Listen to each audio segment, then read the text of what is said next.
Buenas, ¿cómo les va? Bueno, en esta clase vamos a hablar una primera parte sobre Platón. Entonces, Platón va a ser discípulo de Sócrates, como ya habíamos adelantado.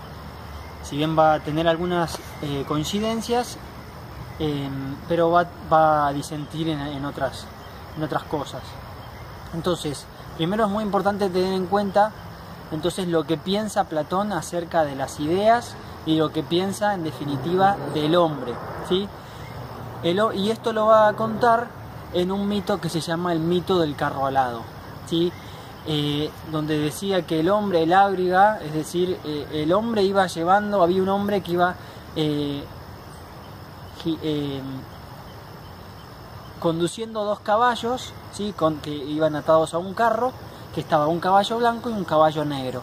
El caballo blanco representaba las ideas más altas del hombre y por otro lado el caballo negro representaba las ideas más pasionales, es decir, lo más material, lo más físico. Entonces, hasta que un día, y en cambio el que lo conducía era la misma razón, ¿sí?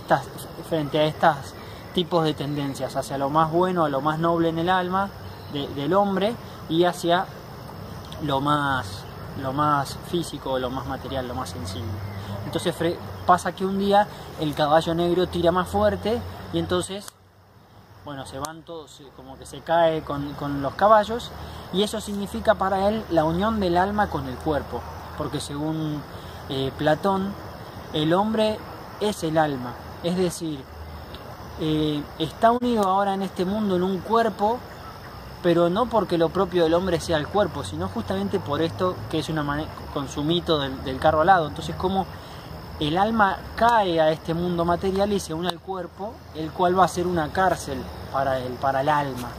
Entonces, para Platón, nuestra alma ya existía desde siempre, o existía desde antes de que estuviéramos unidos a este cuerpo, y estaba en el mundo de las ideas.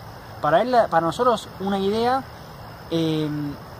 es algo como más espiritual, es el concepto que yo tengo de una cosa, ¿sí? Pero que existe en mi mente, en mi pensamiento, no existe la idea fuera de mí.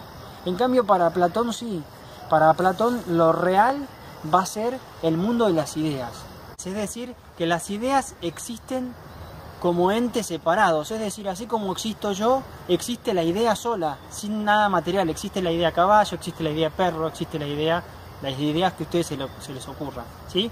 Existen, son seres existentes, subsistentes, existen desde siempre. Entonces, para Platón, nuestra alma ya existía desde siempre contemplando ese mundo de las ideas, ¿sí? Y entonces, cuando nos unimos a este cuerpo, ya poseemos esas ideas, que eso se lo llama ideas innatas. Nacemos con los conceptos de las cosas, con las ideas en nuestra mente. Ahora, cuando nosotros nacemos, cuando se da esa unión entre el alma y el cuerpo, para él va a afirmar que nos olvidamos de esas ideas. Entonces va a haber un método que va a ser por el cual vamos a poder recordar esas ideas y conocer, ¿sí? Este método tiene, podríamos decir, como dos partes. Por un lado, el separarnos de todo lo material, tratar de huir de lo material, que esto lo podríamos llamar purificación, ¿sí? De deshacernos de todo lo material para poder irnos a lo más espiritual. Y por otro lado, la reminiscencia, justamente este desapegarnos, desprenderlos de lo más material, va a ser la ocasión para que nosotros podamos recordar aquellas ideas con las cuales ya habíamos nacido, pero que al unirnos a este cuerpo material no las habíamos olvidado. Bien, entonces vamos a ver dos pruebas según Platón para demostrar que existe este mundo de las ideas. La primera prueba va a ser la prueba lógica. Entonces va a decir lo siguiente para mostrar que existe este mundo ideal. Entonces dice: es innegable que la ciencia existe. Ahora, para que haya una ciencia tiene que haber algo que no cambie, ¿sí? Porque, por ejemplo, si yo tengo la ciencia del cedro o la ciencia del roble, esta idea no va a cambiar. Cambiará este roble concreto que tengo acá en mi jardín o aquel roble, pero la idea concreta de roble no cambia. Entonces, si la idea no cambia, pero los robles que yo digo van cambiando todo el tiempo, como decía Heráclito, Entonces tiene que existir, siendo que la ciencia existe, tiene que existir otro mundo ideal donde esta idea no cambie, ¿sí? Entonces ese va a ser el mundo de las ideas. Bueno, entonces ahora vamos a ver la prueba ontológica, ¿sí? Ontológica tiene que ver con los entes, con los grados de ser.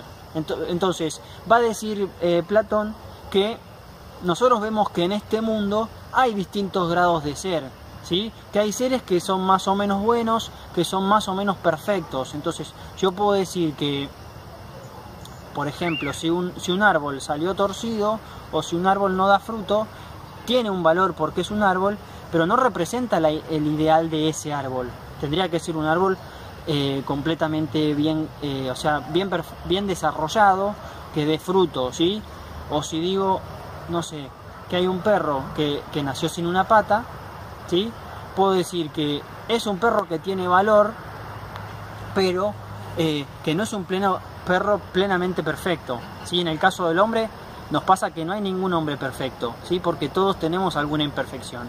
Entonces, ninguno de nosotros, los seres humanos, realizamos esa idea perfecta de pleno hombre, porque nadie es perfecto completamente. Eso no significa que no tengamos valor, que si uno es más imperfecto que otro vale menos. No, todos los hombres valen igual porque todos tenemos la misma dignidad en cuanto a hombres.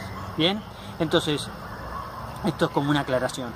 Entonces va a decir Platón que si vemos que en este mundo todas las cosas son imperfectas, o que alguna es más perfecta que otra, pero ninguna llega a representar entonces esa idea perfecta de hombre o la idea perfecta de lo que ustedes quieran pensar.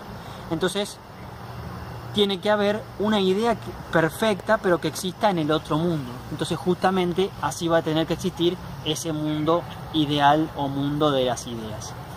Muy bien, entonces con esto terminamos por esta clase de ver a Platón y a su mito del carro alado, y en la próxima clase ya veremos el mito de la caverna y veremos las implicancias en la política, en la ética, etc. Bueno, nos vemos la próxima. Saludos. Chau, chau.